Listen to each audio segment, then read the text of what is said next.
Hey, if you like the show, can I ask you to take 5 minutes and leave a review on iTunes? More than anything else you can do, this will really help get these stories in front of more people. If online reviews aren't your thing, maybe just tell a friend or two that there's this quirky new podcast that they should check out. Good times, everyone.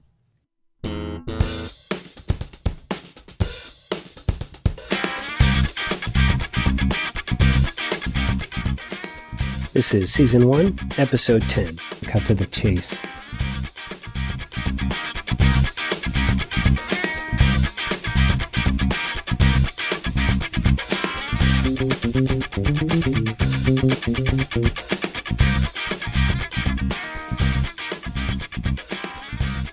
Hey everybody, this is Pete again in almost real time.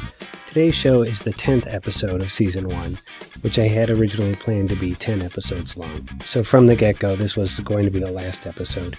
Although I can now confirm that there will be one bonus episode for Season 1, which will come out sometime during Christmas week. And then I'm going to be taking a break of 3 or 4 weeks while I'm working on some things for a possible Season 2. I've got a couple of things in progress, a few things that need to be developed a little further. But if there's going to be a Season 2, I would imagine it wouldn't start until late January or early February.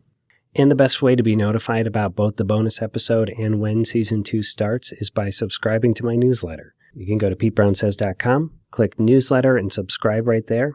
You don't get spammed. I write to you about once a week or once every 2 weeks. Newsletter subscribers are the ones always notified first when an episode comes out.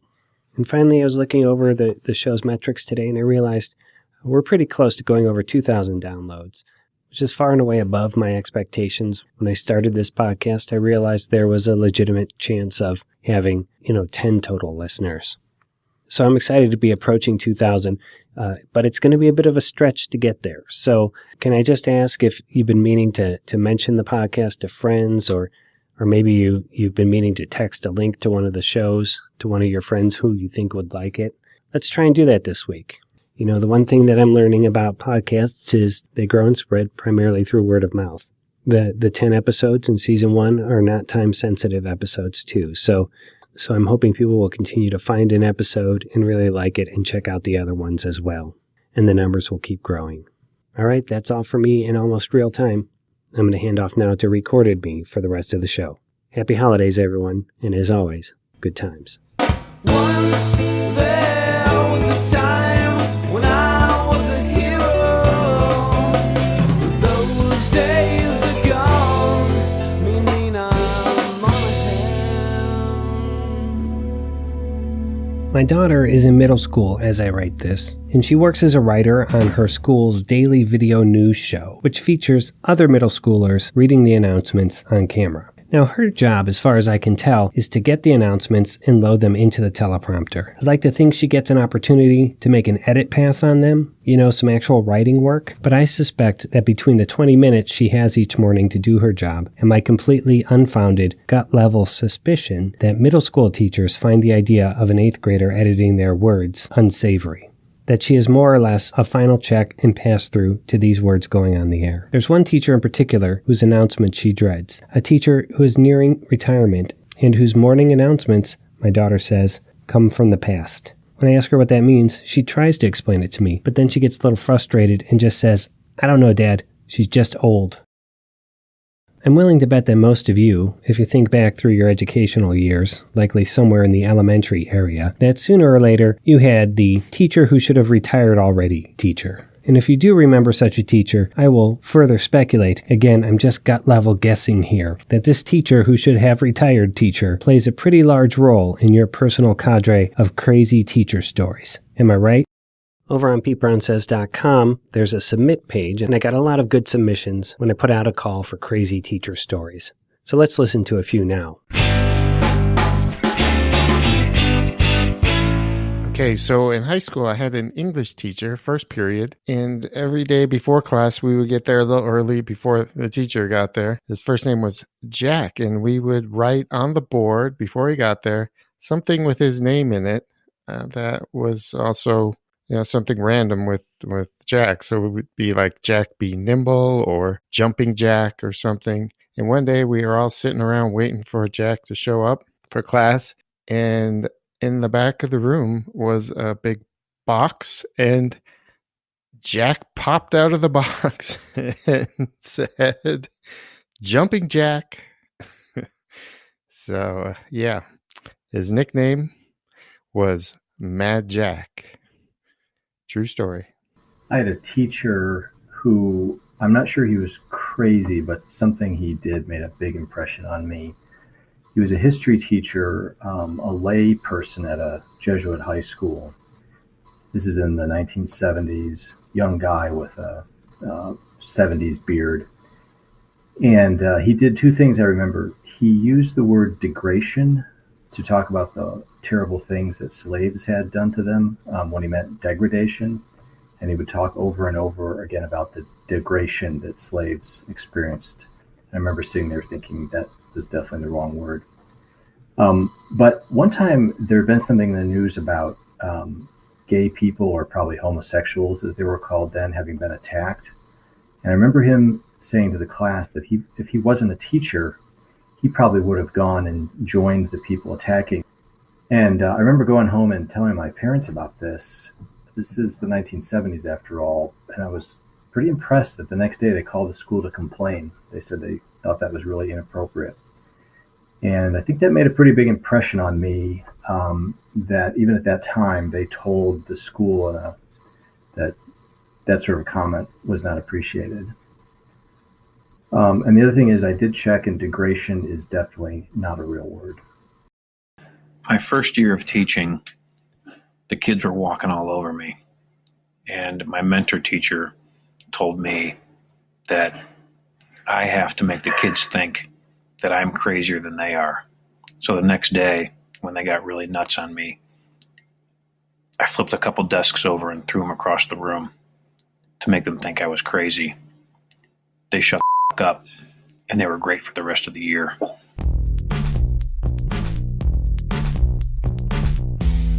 Thanks to everybody who submitted. And again, folks, I always have a prompt up at PeteBrownSays.com on the submit page. And there's a button there that you just click to record your response, and it gets sent right to me. When I put out that call for crazy teacher stories, I thought I would hear mostly from, students who had a crazy teacher.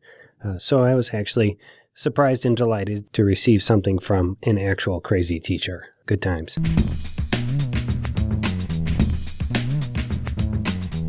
I've done a lot of revisiting my grade school years in this season of the show, and I find that the more time I spend remembering and writing down stories, the more frequently one particular teacher crops up.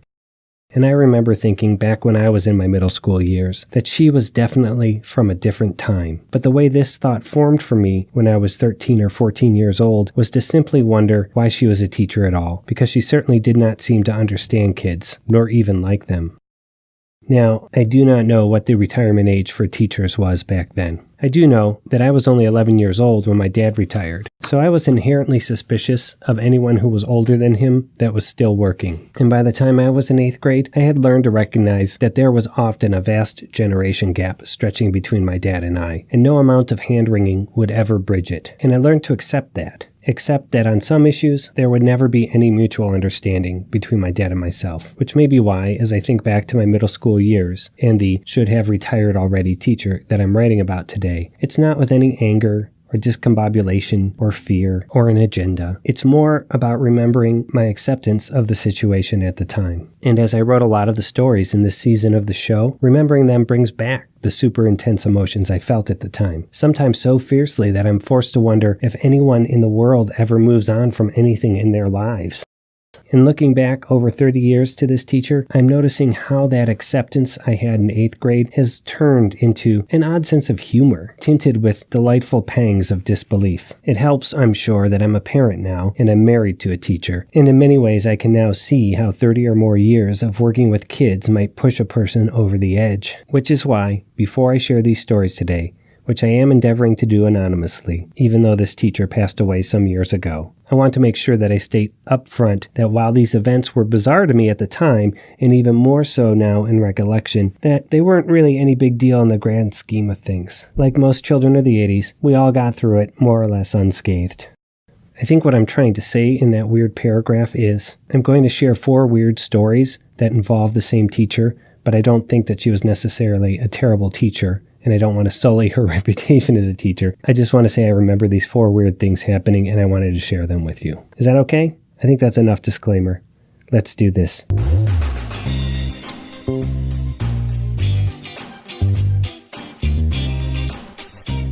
So I attended a Catholic grade school in the western suburbs of Cleveland, Ohio. And the way it worked in your middle school years was that you went to your homeroom and had that teacher all morning for most of your core classes. But in the afternoon, we'd change rooms together as a class for other teachers to be taught other subjects by different teachers, which I suppose was one way the school wanted to prepare us for high school. And I want to refer to the teacher I'm thinking of today as Mrs. O, since she had an O' Irish last name, but I'm struggling not to simply call her Olsey, which is what all the kids called her behind her back. I don't know where it came from, this nickname, but I guess it's a combination of that O' and the word old, and for some reason it's finished off with the whimsical Z, Olsey. I only had her for 1 class in 1 year, religion class, and it may be that the odd assignments we completed in her class were entirely due to an equally odd curriculum that the Diocese of Cleveland or the Catholic Church or whomever had put together for religious instruction, which is to say, we often read poorly wrought morality tales aloud from the textbook, and these were then punctuated with inane activities like putting on skits or singing songs, the very kinds of activities that seem to me are directly 100% at odds with the stance of a shy and insecure middle schooler, which is to say, all middle schoolers, with the exception of early breakout Broadway stars and future serial killers. I have 4 stories that I want to share today, 4 stories that, try as I might, just didn't fit in with any of the larger narratives I've planned for Season 1. But they all come together in this episode, at the intersection of middle school and outdated curriculum written by an out-of-touch organization with a hell of an agenda, and delivered by someone about whom, even now, 30 years later and in my memory, still frightens me a bit. These stories are the song, the skit, the hero, and the job. They are a 4-car pile-up of dubious intent that I'm all but certain would never fly today. But before we dive in, I'll just say once more, and for the record, we got through it all just fine, and with these nutty stories to boot. The song. What I remember about the song assignment was how quickly and electrically my whole body froze up as soon as Olsey explained it. We were put in small groups and told to write a church-type song for Easter, and then sing it out loud to the entire class. To her credit, and perhaps picking up on the vacuum of future mortification emanating from her class, it was decided that if we wanted to, our group could go out in the hallway and record the song into a tape recorder and just play it in front of the class. By the way, this was pretty cutting-edge technology for the early 1980s. I was first paired in a group with my friend Joe and Murr, and I think one of the many Burks in our grade. Murr was not Murr's real name, but rather his initials, M, I, and R. But we called him Murr, because middle school. Joe was a pretty bright kid, and in short order, we had banged out what seemed like a fine song about Easter. A catchy ditty, both short and to the point. So short was the tune that when we walked up to the teacher's desk and told her we were ready to record the song in the hallway, she doubted us entirely and told us we first had to sing the song for her, right then and there. Okay, so I'm going to sing the song next, and I want you to know I am right now absolutely feeling the very same trepidation I felt when we had to sing it to Olsey that day at her desk, which we tried to do pretty quietly so that no one in the class would hear us. It went like this. 1, 2, 3, 4. His name is Jesus Christ. He hangs upon the cross. He died for our sins, and now we aren't lost. Hey! Now looking back, I think it was that hey that did it. Olsey sat quietly looking at us with that kind of look that very tired people give you when they're not sure if they're being put on. The silence was uncomfortable. Joe spoke up. I know it's a short song, he said, but at the end I was going to yell, 1 more time, and we would all sing it again. The rest of us nodded to back him up. This indeed had been the plan. But the teacher said, give me that. She took the paper we had written our opus on and sent us back to the drawing board, so to speak. And for some reason, I was removed from the group with Joe and Murr and paired up with Craig, who was a decent enough dude, but also only 2 of us in a group. Really? Craig and I ended up rewriting the words to Billy Idol's Rebel Yell, which was part of our cultural idiom at the time. I know we rewrote every verse, but to this day, I can only remember the refrain, which went, "In the midnight hour, pray, pray, pray. With a Jesus yell, pray, pray, pray."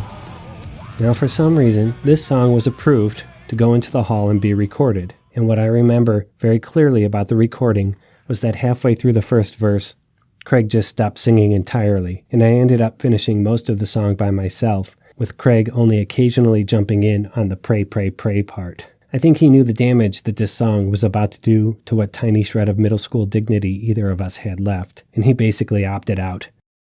Looking at me as I thinly sang the words, with an "I'm out, what are you going to do about it" look on his face, that I still see in my mind's eye as clearly as I know all the lyrics of Rebel Yell.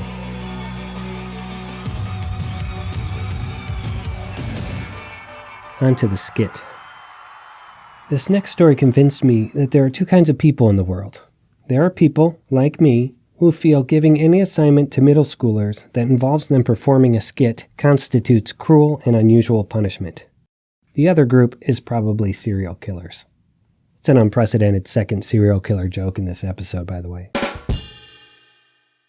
This is because middle school is the absolute pinnacle of self-doubt, of insecurity, and of fear of anything that draws attention to you. But for some reason, textbook writers love to throw in perform a skit as part of what they call extended learning. And for the record, I suspect you're already getting a sense of where this story is heading, and let me just assure you, it will end up in a much weirder place than you can possibly conceive of at this moment.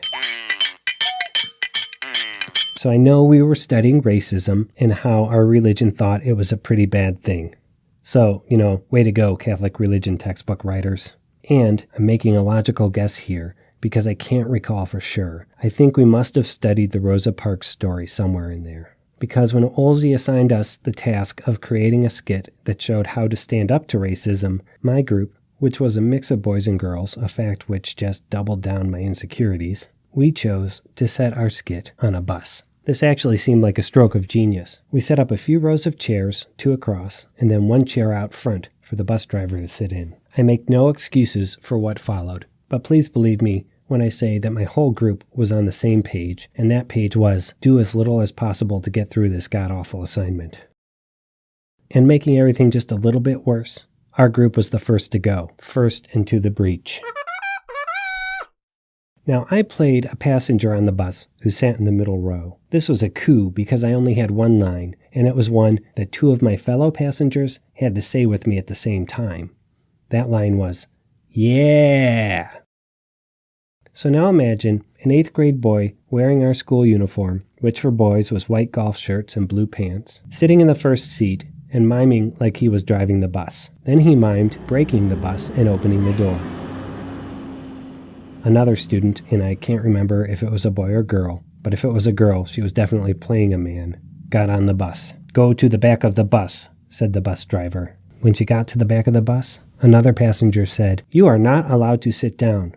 Then a third passenger, still not me, said, "Hey, let him have a seat." And then me and 2 other passengers said, "Yeah." And scene. Then there was this long pause after we finished. Olsey took off her glasses and let them hang around her neck with the weird beaded chain she kept attached to them. "That's it?" she asked. We nodded. "That's all you had?" Our bus driver explained, just in case Olsey wasn't connecting the dots, by saying, "See, he couldn't have a seat, and then someone said to let him have a seat." Olsey said, "Yes, but there was so much more you could have done." And then in quick succession, she fired off these notes, which are still very much etched in my memory. 1. When the bus driver opened the door, he could have made a face like, "You stink," or, "God, you smell bad." 2. And then one of the passengers could say, "What a dirty Indian," and another passenger could say, "The only good Indian is a dead Indian." Now, we hadn't specified the race of our protagonist, so I remember being surprised that Olsey interpreted him, her, as a Native American.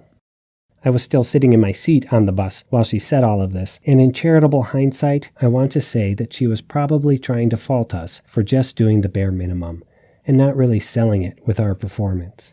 But my 8th grade self thought that we were in trouble for not being racist enough. And as I sat there, I saw the kids in the other groups frantically scribbling revisions to their scripts. Mercifully, she did not ask us to re-perform our skit to clear her higher bar for portrayal of racists. But I do remember at least 2 more groups had also set their skits on buses, and that those minorities really got it bad from the rest of the passengers. So once more, good on you, Catholic religion textbook writers of the early 1980s.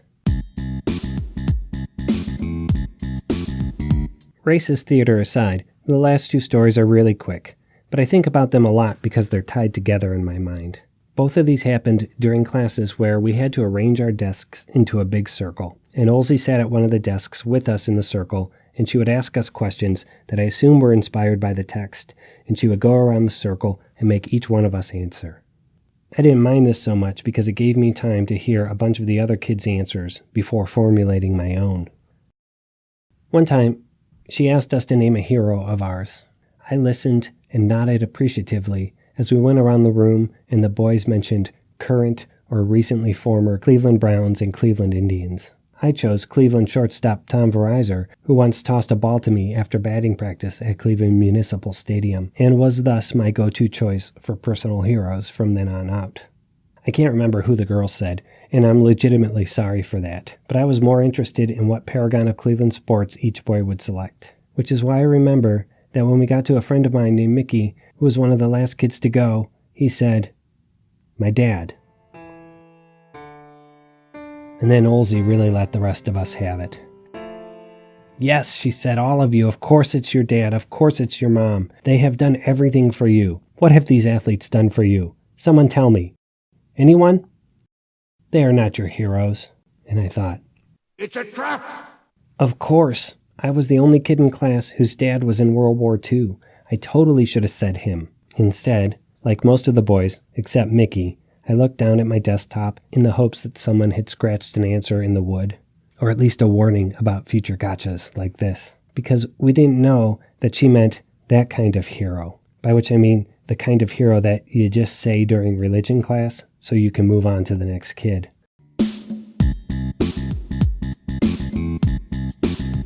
Around the circle, one more time, on another day perhaps another class. This time, we were asked what we wanted to do when we grew up. It seemed like we were always getting asked this question during grade school. We even had a career day when you were allowed to dress as your future career, and most of us chose tennis player. Not because we like tennis. I don't remember actually ever playing tennis or even talking to anyone about tennis. I can't even remember saying the word tennis. But instead, the tennis player costume allowed us to wear sneakers and shorts. Some kids even brought rackets to complete the look, but the teachers made them put them in the lockers until it was time to go home. Now it seemed that the boys, at least the ones who had gotten burnt on that whole personal hero thing, had learned their lesson. Nobody was offering up running back or shortstop as future professions. Instead, we were all to be doctors or scientists or businessmen. One of the first girls to answer this question I'll call T, whom I remember as both always kind to me and shorter than me, the latter of which was kind of an accomplishment back then. I remember that she said she wanted to be an attorney. I remember it because I was just putting together that attorney and lawyer were the same thing, and I thought attorney sounded better. So good on you, T, for choosing it. "You don't want to be an attorney," Olsey snapped. "There are plenty of attorneys. Everywhere you look, there are attorneys. You know who else wanted to be an attorney? Me. And I'm a teacher." It's a trap! There's so much to unpack in this exchange, which may be why I think of it so often. There was the fallen look on T's face, the inconceivable idea of Olsey being something other than a grouchy teacher, then the idea that there were apparently lawyers hiding under every nook and cranny. What? Where? Really? Oh, my head. And I want to admit to you that for years and years afterwards, I thought of this exchange as the textbook definition of what it means to crush someone's dreams. And I thought of it like that in those pure black and white terms. But as I wrote this episode and did some research, I learned from this teacher's obituary that she had indeed gone on to law school after college. But then World War II broke out, and she served in the Red Cross, met her husband, moved to Cleveland after the war, raised a family, and became a teacher. All of which gives me so much more context now, 30 years after the fact, that I've begun to find in the exchange just a great sadness on both sides, for T and for my teacher, who wanted once to be a lawyer, until duty called and life happened. I'm pretty sure that I just said businessman when it came around to me, which seemed generic and safe enough, the kind of answer you give in religion class so that you can just move on.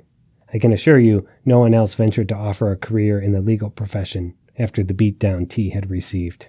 Now I often wonder why, looking back over 30 years, these two specific around the circles remain lodged so clearly in my memory. As an adult, I can see that Olsey may have been a good teacher in her time, maybe even a great one.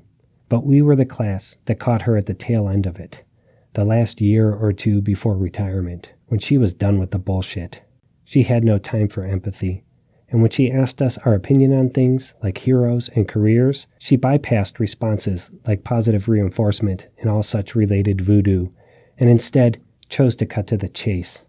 Her chase, to be sure, but a chase nonetheless. At the time, I learned to be suspicious of her motives whenever she asked for our opinion of something. I saw each around the circle as a setup for her, a jilted lawyer with a penchant for racist theater, to explain why we were wrong. This, oddly enough, describes to a T how my entire relationship with Catholicism has gone in my life, and I assume was pretty much the prime directive for the people writing religion textbooks for the Catholic Church in the early 1980s, most of which, I believe, could easily have been titled, Why You Are Wrong. I don't know what became of T to this day, but I've always secretly hoped she became an attorney. I don't want to look her up and find out, though. I'm not sure I'm up for the truth. One last note as I close out these middle school stories, and it's something I've noticed in my own kids as they traverse these 3 years. It's about the way kids at this age will sometimes repeat things that they've heard, just to test them out, and see how grown-ups might react. They may, or more likely, may not even agree with or understand what they're repeating back. The bigger goal seems to be to practice communication in the upcoming grown-up world, to feel like a grown-up for an exchange or two. Because I remember my dad asking me around this time to think about going to law school and becoming an attorney. There are too many attorneys already, Dad, I repeated, feeling very grown up about it. They're hiding under every nook and cranny. My dad took this in for a moment, and then he said, that might be true, which honestly shocked me. But he went on, but there's always room for another good one. No matter what you choose to do, remember that. There's always room for a good one. This may be the most supportive thing he ever shared with me, and my eyes are tearing up as I write this at Starbucks some 30 years later. I repeat this line to my kids often, and it's not because I'm trying it out, but rather because it feels so completely and wholesomely true to me. He never mentioned law school again, and years later, when I switched my major to English and said I wanted to become a writer, he just nodded along and said, we need good writers. Everyone needs good writers. There's so few of them anymore. And I felt the truth of that as well, for the vast distance that often sat between our generations as I grew up. My dad always showed up at just the right time to share a brief word or two of quiet certainty. Just like the hero always does.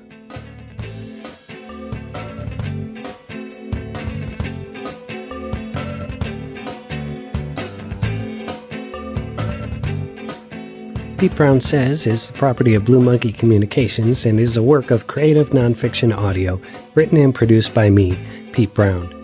This show is written to the very best of my memory.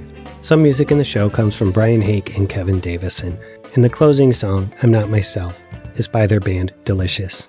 Other audio may have been sourced from the websites audionautics.com, incompetech.com, the YouTube Free Music Library, freesound.org, and podcastmusic.com. Most pieces are licensed under Creative Commons. Please see the show notes at PeteBrownSays.com for complete attribution. If you like the show, please leave us a review on iTunes or Google Play. And as always, thanks for your time listening today. Good times, everyone.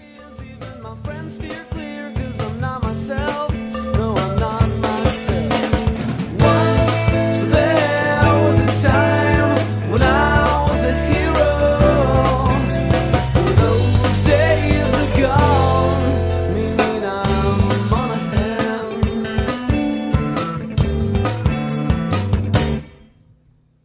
Once there was a time when I was a hero.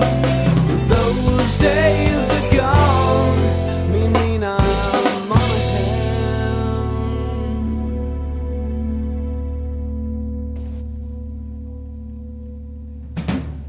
I always thought that I would be a good surfer, but I have one major problem. I have this huge fear of sharks. Ever since I saw Jaws, I really can't get in water above my waist, which really is a hindrance when you try to surf.